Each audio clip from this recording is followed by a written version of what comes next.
बिस्मिल्लाहिर्रहमानिर्रहीम। अस्सलाम वालेकुम। मेरा नाम डॉक्टर नासरा नसीम है। मैं निश्तर हॉस्पिटल मुल्तान में सीनियर कंसल्टेंट गायनाकोलॉजिस्ट हूँ।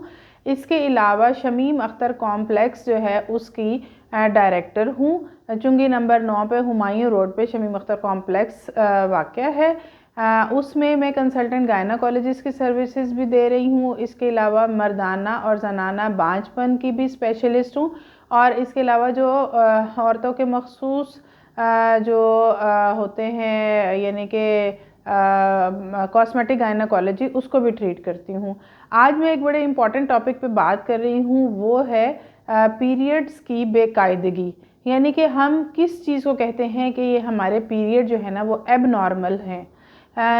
जैसा कि हम सब जानते हैं कि एक औरत को जो है वो हर महीने माहवारी आती है और कुछ लोगों को वो महीने के यानी कि 21 दिन के बाद आ जाती है, कुछ लोगों को 28 दिन के बाद आ जाती है, कुछ लोगों को 30 दिन के बाद आ जाती है।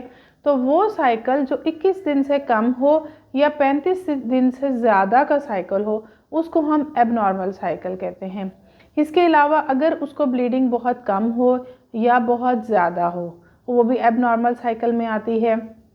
अगर उसको 9 दिन से ज़्यादा यानी कि खून पड़ता रहे और उसमें उसके खून के जैसे बोटियां भी आ रही हों, या वो औरत कहे कि मैं हर घंटे के बाद अपना पैड चेंज कर रही हूँ, या मुझे पीरियड के दौरान बहुत ज़्यादा दर्द, उल्टी, मतली की शिकायत हो रही है, या मैं 9 दिन से ज़्यादा जो है ना मेरा साइकिल गुजर जाता है, जैसे कि पिछला साइकिल उसका अगर 28 दिन के बाद आया था तो अब वाला साइकिल जो है वो 37 दिन के बाद आया है, तो ये सब भी जो है ना एबनॉर्मल साइकिल में शुमार होते हैं। इसके अलावा औरत को अगर महीने के दरमियान में ब्लीडिंग होना शुरू हो जाए या स्पॉटिंग होना शुरू हो जाए, या उसको सिनयास के बाद यानी मीनोपॉज के बाद जो कि 50 साल की एज में औरत को होता है, जिसमें उसके पीरियड मुकम्मल तौर पे बंद हो जाते हैं, तो उस पीरियड के रुकने के बाद उसको दोबारा से ब्लीडिंग स्टार्ट हो जाए, या उसको